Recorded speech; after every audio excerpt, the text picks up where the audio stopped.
Hello, and welcome to Outnumbered the podcast. I'm Audrey. And I'm Bonnie. We are experienced moms to a combined total of 19 children. In our weekly episodes, we explore relatable topics using our perspectives of humor and chaos. Tune in for advice and encouragement to gain more joy in your parenting journey.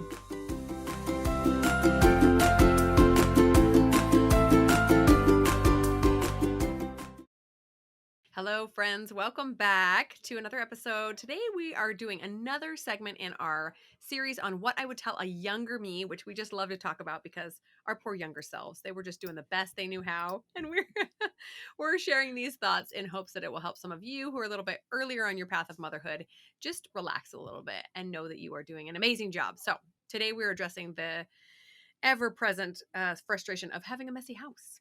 Yes. And we're in this series, we're trying not to be and say things that would have annoyed us when we were our younger selves. Like, we don't want to make ourselves, Right, like, our younger selves slap us. It. Yeah.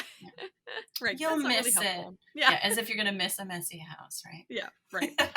Right. Not super helpful. Even though you might get there, you might get to the point where you miss having little socks strewn about everywhere, but that's not helpful while you're in the middle of it. We're going to give you some helpful tips. So. I don't know that I'll ever miss dirty underwear on the floor. No, never that. So speaking of messy houses, yesterday we had some company. We had some overnight company, and I was working very hard to, keep the mess contained in progress as it happened. And so finally, I was finally getting to sit down at a meal. After a meal, we were kind of just finally getting a moment to breathe and discuss. And I was like, the house is kind of, clean. And then my half-naked 2-year-old toddles into the room and says, "Mom, I need your help."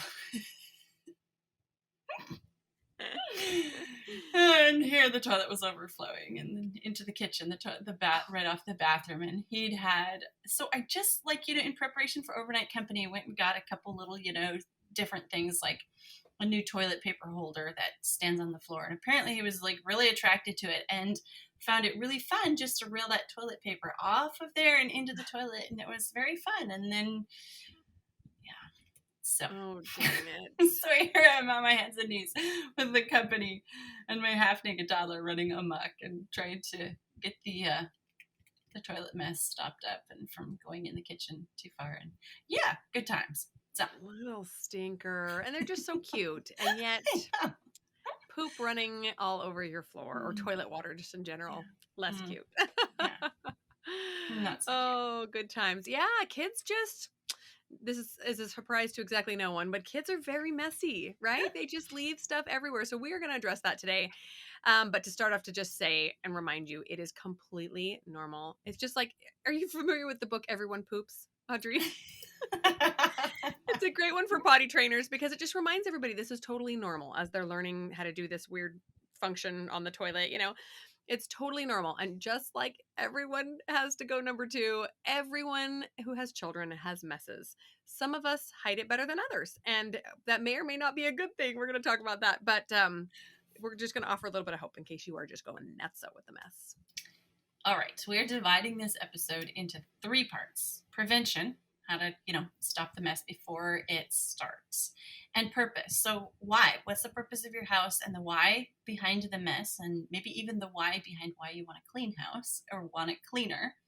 And then peace. So accepting your life the way it is and loving it, or at least making peace with the mess while it's in progress.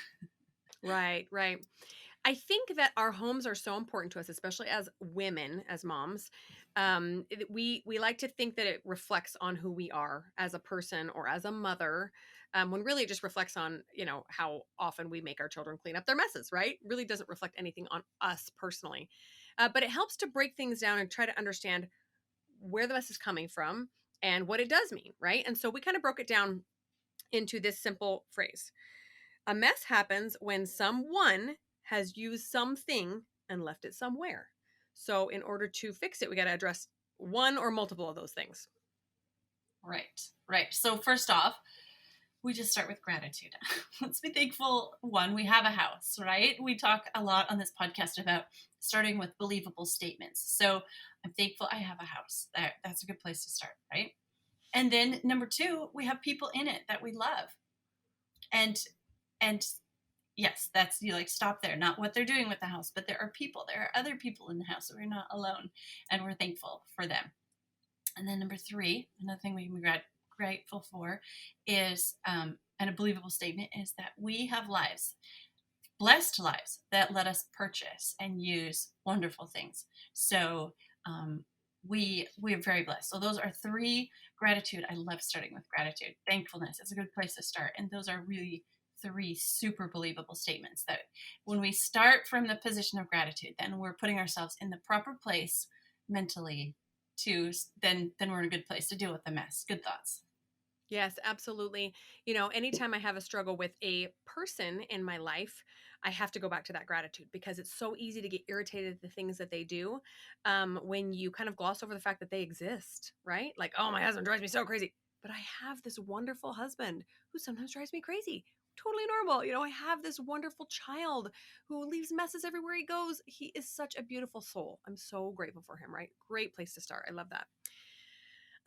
And so going back to these three things that we can address, in order to avoid the mess, we either have to address the person making the mess, which in all honesty is sometimes us, right? We know that. Ah, yes. Or the thing that they're leaving out, or multiple things, or where they're leaving it, right? Address one or multiple of those things. Considering the fact that we probably won't be getting rid of the people that are leaving the mess, right? We're probably just not going to sell the husband or the kids, and it's probably time, but it might be time for some new training, right? So just addressing the person. Maybe it's just time for a new chore chart, or to sit down and say, guys, has anyone noticed that we kind of are tripping over stuff all the time? How can we make that better? How does it feel when our house is picked up? What are your thoughts? Just kind of brainstorm a little bit. All right. So then when we've gotten ourselves in a place where we're thankful for the people, then we can start addressing the things. Really, that's the easiest to kind of to deal with and manipulate into a better condition. Maybe more trainable than the people. So, oh man, we have some really good episodes about stuff, and we've talked about this. And we have two specific episodes targeted at systems and organization and planning. So we'll link those in our show notes because those we dive really deep into stuff. But the best place to start is just get rid of stuff. So a very common organizing, house cleaning person uses a phrase, does it spark joy? So does it spark joy? If it's not, like you are so unhappy that it is out that you can't even find the joy of having it, then it's not sparking joy anymore. And that's a good place to start. Get rid of it, donate it, someone else can use it, open yourself and your house up for other things. And also, I am so aware that when I get rid of physical clutter, I get rid of mental clutter. So, as I said in our episode, I think it was with Chanel, that everything represents a decision. And what really is at the bottom of it for me is decision fatigue.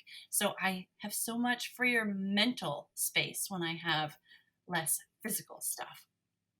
Yes, another phrase that I love, I was taught this as a child, was everything you own owns a piece of you, Oh, which is really alarming to think about. Every time you buy a new top, then it requires some time to wash and to hang and maybe to iron, and even to just decide whether you want to wear that or not. So every little thing that we own is going to take away a piece of who we are.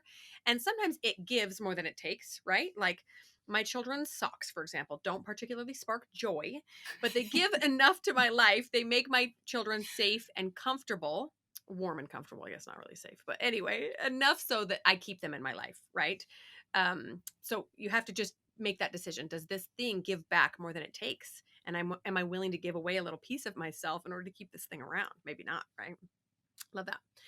So finally, we can address the issue of where. So if things are being left out, it might be just that there's not really a home for them, right? Is there a place for everything and everything in its place? Maybe not. I struggle with that sometimes. Everyone's home layout is so different. And as your family grows and changes, you will need slightly different needs from your home than maybe 5 years ago. So it's this constant addressing of the needs and how your house can fulfill that, and maybe moving things around, changing things a little bit. An example that we just went through this week was we have a dedicated schoolroom for our kids to be homeschooled in. It's just an easy place to keep all our books and supplies, and a big table. But it was also where we were storing toys, and it got to be so chaotic because the little ones would be playing while the big ones were doing school, and it was just not working out. And so we decided to dedicate another room that had a different purpose for just toys. And it was a little bit hard for me because I'd already wrapped my head around it being this music room that we were going to, but it just didn't work out for our current phase of life. So moving that over all of a sudden meant that there was this much better dedicated place for these toys that tended to end up all over the home or underfoot while we were trying to do serious schoolwork. So just be flexible, right? Be willing to change things up if necessary to best suit your stage of life right now. Oh, I love that. That's awesome. We just went through a little bit of reorganization too. And one thing was I attacked the kitchen, and there was a problem like where we were keeping the cups. And so I'll link it in the show notes. I actually got from Magnolia, I got, I think it's called Cups for Days, and you just hang the cups all up on the wall. And it's just so much a better solution Brilliant.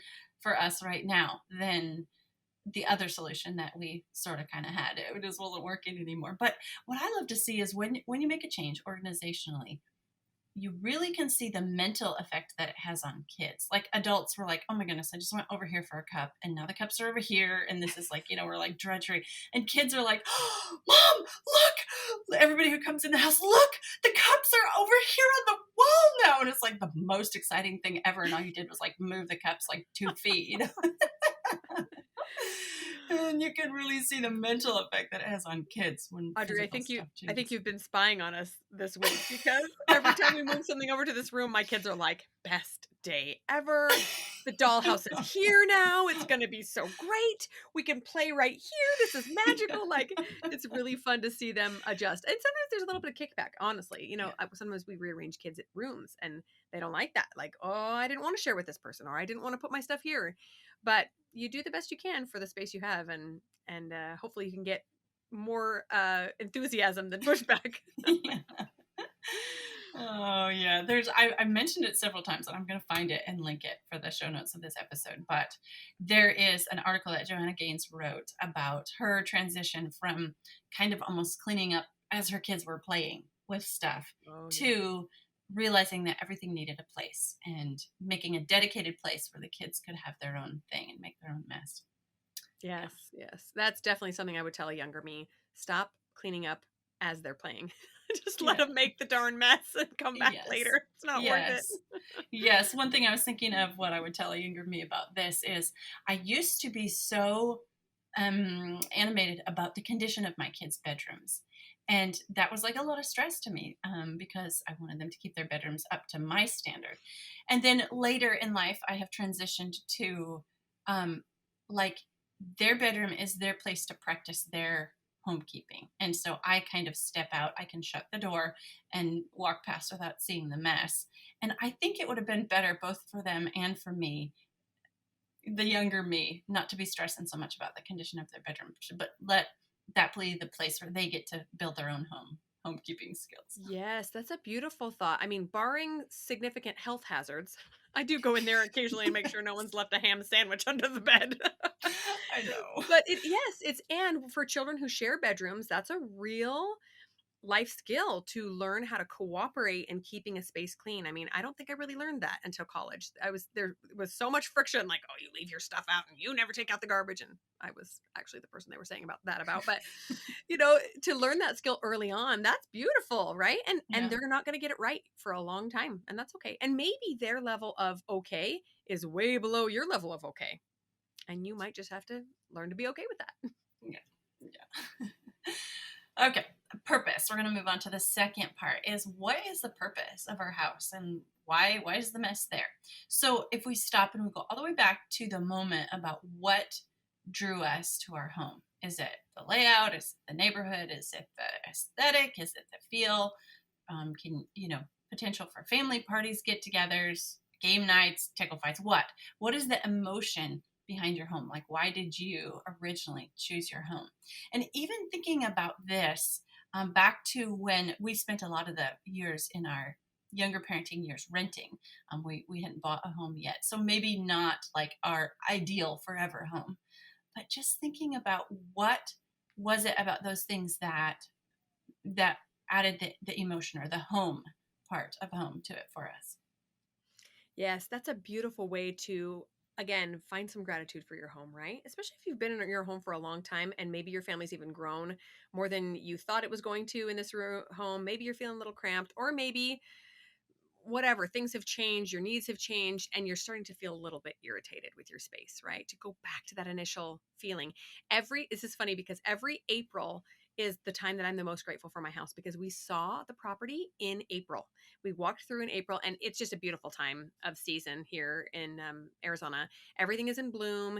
It's just mildly warm. The heat hasn't hit, but it's not cold at all. It's just gorgeous. So every time April rolls around, I'm like, oh, I have all this outpouring of gratitude for my home, because that's when I fell in love with it, right? So maybe you can channel some of those thoughts back in, so that we can stop getting so caught up in everything that's wrong, right? Especially when we start looking at the mess and, oh, I was going to do that one thing to decorate that one wall and I never did, and oh, look how awful it looks. Just that rabbit hole is not good. In the end, we need to remember that a home is a couple of things, right? It's a shelter for the people we love, super crucial. Like, you die without shelter. And it's a place where our memories are stored. Maybe okay, stored in our brain, but where they're created. And that's why leaving a home, moving, or going back to visit an old home is so emotional, because it brings back this flood of memories and special times you have with your family. And what a privilege that you're giving this space to house your family's memory. You just have to think about that a little bit more emotional side of things, so you're not so Oh, irritated. yes, that is such a good example about thinking about going back to your childhood home or a home, previous home, and what emotions does it invoke? And then, like, extrapolate that forward. What emotion do you want your kids to have when they come back to their childhood family home? Maybe it can spur you to, like, write a purposeful statement or a theme or a motto for your home. Hang it where you can see it, hang it where everybody can see it. And then, instead of being consistently critical of your home, you can just, like, focus on that statement, and you all can focus on that statement. I know, going back to the rental homes that we lived in, I did have to learn not to be focusing on the things that I couldn't control about those homes, because there's a lot you can't do with a rental home. And maybe I've gone overboard in our home that we have owned, because I'm in control and I can make I changes, can and I do all the love how, things. hey, this wall, take it down, or whatever. Oh, but just learning, my younger self learning to not focus on the things I couldn't control, but the atmosphere, the feeling, the aesthetic, the love, the emotions being generated in the home. That's definitely something we can and should control. Right. Isn't that the moral of life, right? Is to focus on the things that you can control, and on the purpose instead of the circumstances all the time, right? Because we're all irritated by our circumstances. There's all kinds of things we can't change that we could focus on and just be angry about all the time. So we came up with a couple different purpose-driven statements that we want to just suggest to you guys. And again, this isn't meant to add stress. You don't have to write this up in a big, pretty poster and put it on your wall, but just think about it and maybe come up with one on your own, so you know what the purpose of your home is. One is, my home is a safe and pleasant place where my children learn, laugh, and love. Isn't that beautiful? Safe and pleasant. We didn't Yes. say we didn't say pristine. We No. didn't say perfectly decorated, right? Mm-hmm. Or I our didn't say home. clean. We Clean. didn't even say clean. That's right. No. Right. Just pleasant. Another one is, our home is a haven from evil and harm where our family grows in peace and friendship. Right? Think about those really essential characteristics of your home and your family that you want to keep and grab onto tight, and let go of the rest. And maybe having a clean home is really important to you, but what exactly does that look like? Does it just look like stuff picked up off the floor? Like, what's a realistic expectation that you could incorporate then? We have a pleasant and tidy home, right? I like the word tidy. That seems like things are relatively put away, but baseboards might not be washed. Like, give yourself a little bit of grace there. Yeah. One thought I was struggling with a while back was, I was looking at my messy house and I was having this thought. I don't want my kids to think that I am okay. Like, mom was okay with this level of a messy house. Like, I don't want them to, when they're making their own homes, think like, well, mom's standard, it was pretty low. And so, but I want them, instead of focusing on what they may or may not think about the cleanliness level of the house, I think it would be better for me to focus on, what they feel, what home is, what it means to them. And that be something that they would want to replicate in their own homes, because the cleanliness level they may or may not be okay with or want to replicate, or maybe marry a spouse who has a different standard or level of clean. That'll all come into play. But definitely I think that a home that's safe, pleasant, free from evil, harm, haven, those kind of things are definitely something that we can inspire our children to replicate in their own homes. I'm really glad you brought up the feelings, because I like to think of my threshold of cleanliness as kind of like a bell curve, right? Like when it's really messy, I am so angry. And also when Yeah. it's really clean, I'm angry because I've had to yell for like half an hour to get everybody, let's be honest, a couple hours to get everybody cleaning. Whereas I think the perfect compromise is somewhere in the middle, maybe about 80% clean, where I'm like maximum happiness potential without forcing us to all get super duper scrubby clean. Does that make sense? Right? Like Yeah. if I just work to this point of my bell curve, then I can maximize my happiness and everyone else's, because everyone's happier when the house is relatively picked up, without going so crazy that then the feelings are altered in my home, right? Could I have a pristine house? Sure, and everyone would hate me because we would all be walking around doing mom's bidding every second of every day. Don't put that there. Don't put that there. And that is not how I choose to live. That's not the feeling I want to maintain in my home. And so you get to decide what your threshold is and where you can match up your maximum happiness with just the perfect threshold of cleanliness. Hope that makes sense. Yes, I'm kind of going off script here, but I spent 2 days last week deep cleaning. And my thought going into it was, I'm doing this for me because I don't like this. And so I just spent 2 days I didn't ask anybody to help me. I didn't require anybody to, scrub baseboards along with me. I was just having this, afterwards I was referring to it as my cleaning rampage. Mom's on the rampage. Don't bug her. Shh, everybody, shh. Don't talk to her. She's going to ask you to help. Oh, but I went into it with the thought is like, I'm doing this for me. Like, I didn't have the thought, I'm doing this for my kids and they should be grateful. And, like they should try to keep it clean after this. It was just like, I'm just doing this for me. I know that I'm the one that needs this cleaned, this floor mopped. My kids don't care. In fact, probably, they'll track mud on it again before it's even dry. But this is for me. It's going to make me feel better. And I think that was something maybe I could have whispered in my younger self's ear, is do it for you. So then when I'm doing it for me, I'm not focused on my kids' lack of gratitude or lack of help or anything. And I'm more focused on like, I want to feel good about cleaning. So I'm not going to be yelling at kids to be helping me clean, because that's not going to make me feel good about being clean afterwards. And you know what happened, interestingly enough, was a couple of my kids wandered in and they're like, oh, cool, Mom, what can I do? And so I was like, you know what? The top of the refrigerator hasn't been touched for about 6 months. You want to tackle it? Oh, yeah. Have at it. You can join my cleaning rampage. Yeah, and it's so much healthier than running around going, oh, these dirty, rotten kids, socks here and half-eaten apple here. It's just, you're like Snow White, whistling while you work and going about your day. Your kerchief tied around your head. So much more pleasant. Oh, all right. Now let's think about the purpose of our things. Most of us can probably admit we own way too many things, too much stuff. But there is a lot that improves our way of life. So, like, we don't have to have. I think when I walk down that aisle at Walmart that has the what is it called? The As Seen on TV. So I don't have a television. So it's very interesting for me to walk down that aisle, because I played this little game like, I've never seen this before. So here is a bunch of stuff that I didn't know I needed. And guess what? I still don't need it just because I've seen it.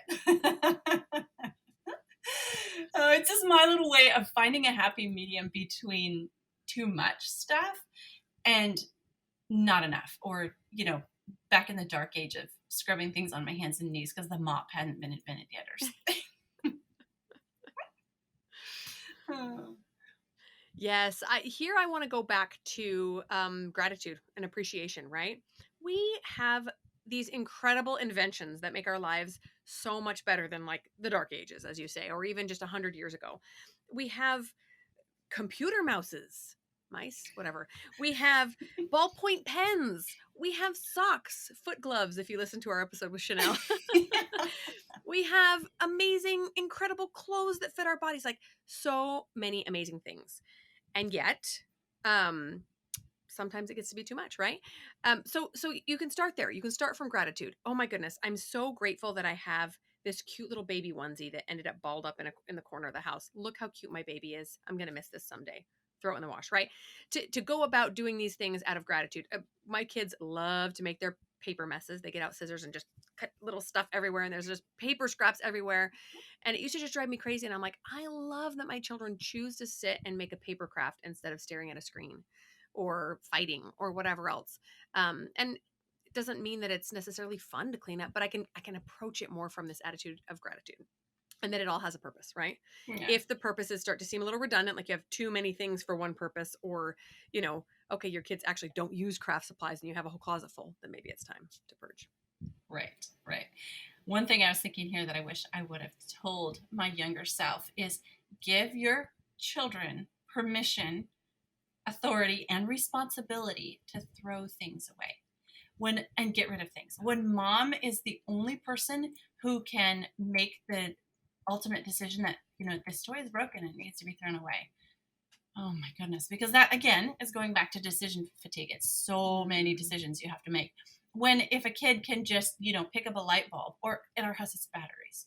Like, you take a battery out, for heaven's sakes, get rid of it if it's not working. Because just give them the authority, the permission, the responsibility of throwing things away. Your toy is broken. Oh, that's too bad. Throw it away. Please don't make me pick it up from under the couch in 3 months and throw it away for you. It doesn't have a leg. It doesn't have a wheel. You can't use it. Please.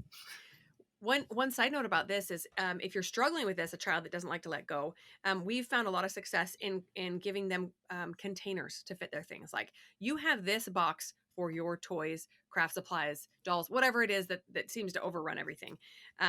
When it doesn't fit, you get rid of it. So we've done those with finished craft projects. Actually, everybody wants to keep all their paintings and all their clay creations and everything. It's like, well, this is the little teeny box you get. If it doesn't fit, you get to go through and pull out something that you're maybe less proud of and get rid of that. That is such an empowering thing you can give your children, the capacity to evaluate between possessions and decide what is no longer serving them and what can get passed on. And then they don't become hoarders. Oh, hopefully. All right. And the final step is peace. How can we be more at peace with our messy houses? So, because there is going to be a mess. And I would tell a younger me, not that you're going to miss it someday, but it is going to be over someday. Yeah, just that concept, I think, can be really huge. Sometimes I go to my mom's house, who, no one lives there except my mom, and no little kids and no toddlers making messes until we come over, of course. And I walk in, and sometimes I just think, oh, it'd be so nice if my house always looked like this. And then I like to remind myself, but it does always look like this. And she gets great joy in seeing the kids come over and play with old toys and bring noise, and it is a great thing to remember. But if it's bringing you stress to remember that, then don't worry about that. So it's also important to remember that there are a handful of times when your house will be messier than others. So you can ask yourself if any of these apply to you.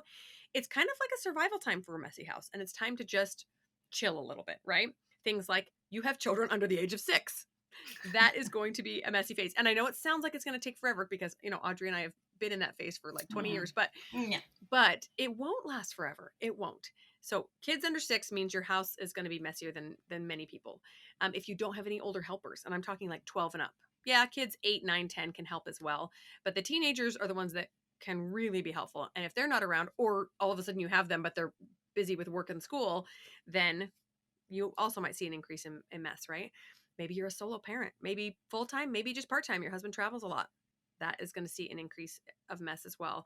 Or you have a job, or you're just extra busy. You're helping with a community service thing or something, or any other of those survival times that we talk about, a move, lots of traveling, a new baby, any of those things, a sickness, illness, somebody's in the hospital. Just expect life to get a little bit crazier, a little bit messier, totally normal. Yes, and that's where the peace comes from, is letting it go. Yeah. So if you're in one of those times, how can you let it go? How can you take the pressure off so that you can feel more of that peace and less of just the weight of the mess? Can your husband help you? If he doesn't like to clean or doesn't care if it's clean, can he take the kids in the evening so you can clean? Can you pay some cleaners? Can you hire a neighborhood teen to come help clean or take care of kids so you can clean? Can the kids spend more time outside so you can keep things tidier inside?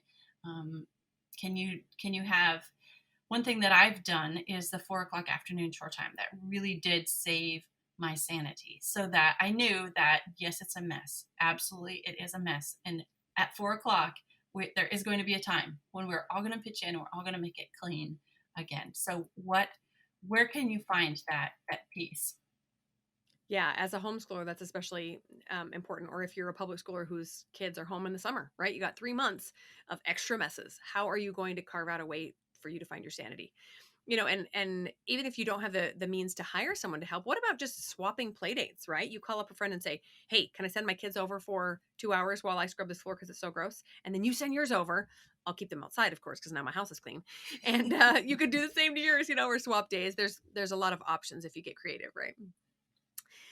Or my other alternative is maybe the only shift you need to make is a mental one. Maybe you are giving yourself such a hard time because in your mind things are not as they should be. This is too messy. This is too chaotic. There's too much stuff. It's just gross. What kind of thoughts are you saying to yourself about your messy house? And sometimes this is a real shift if you haven't started listening to your thoughts in the past, but you can make minor shifts. So for example, this is so gross. I like to tell myself that a lot. I walk into the bathroom. This is so gross. The bathroom that only the kids use, right? Oh, what are you thinking? Maybe I can switch that to, oh, it's normal. The kids leave chewed up gum on the floor and dirty underwear, and someone spilled their cup, and this is normal. This is what kids do, right? Or no one helps out around here. To, oh, it's time to revamp our family chore chart because it looks like kids are forgetting their responsibilities.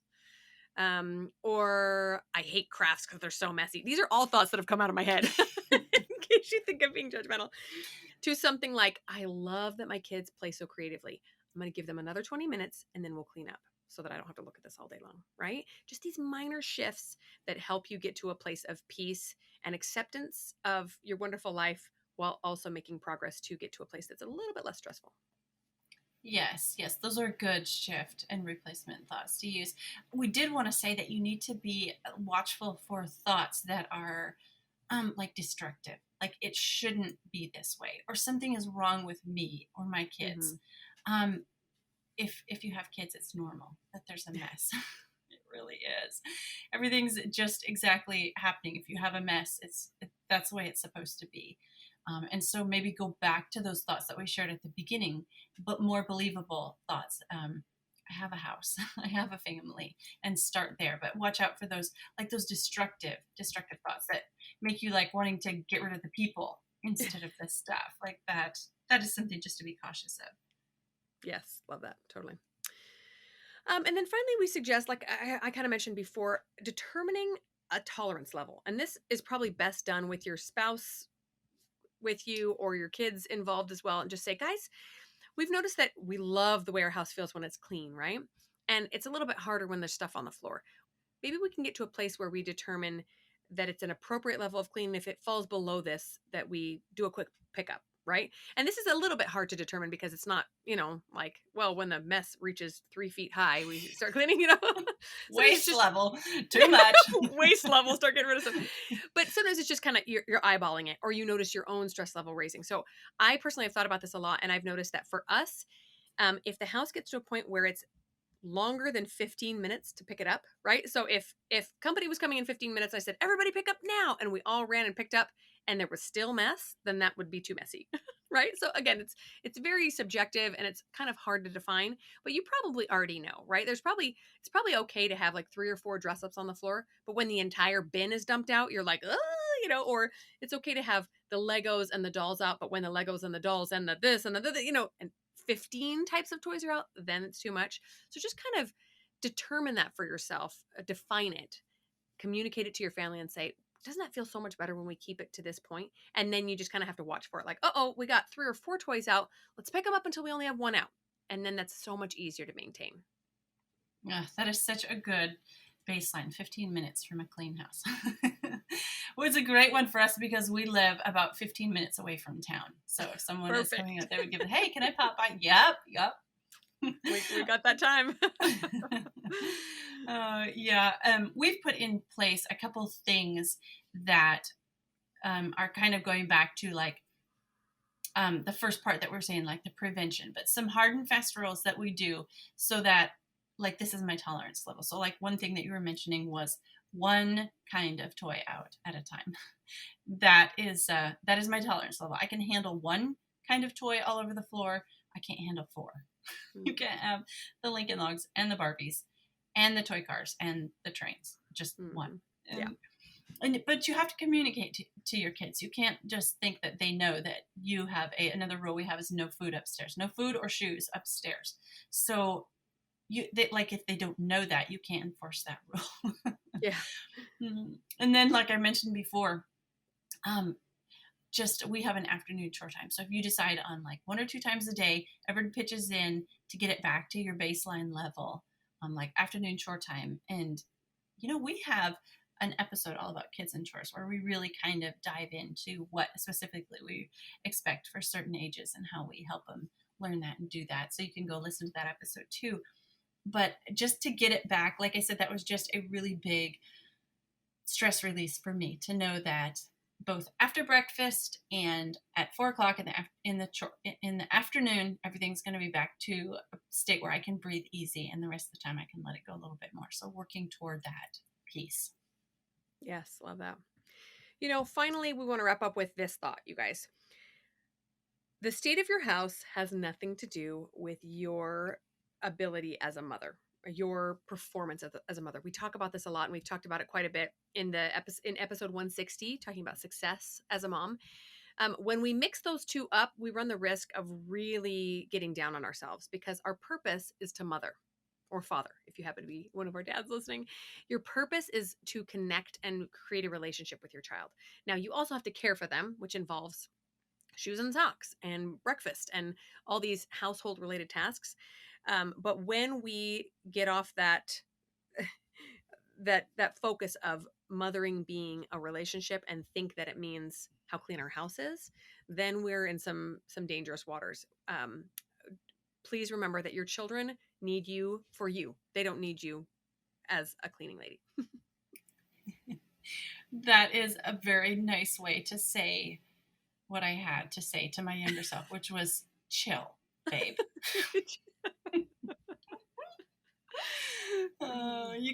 You can't control the mess, but you can control the way that you react and respond to the mess. And so that's what I would tell my younger self. Work on that second part of the control and just let go of the first one. Totally. You guys got this. You're doing a great job. We'll talk to you guys next week. Thanks for listening, friends. Click the link in the show notes to subscribe to our email and never miss another episode.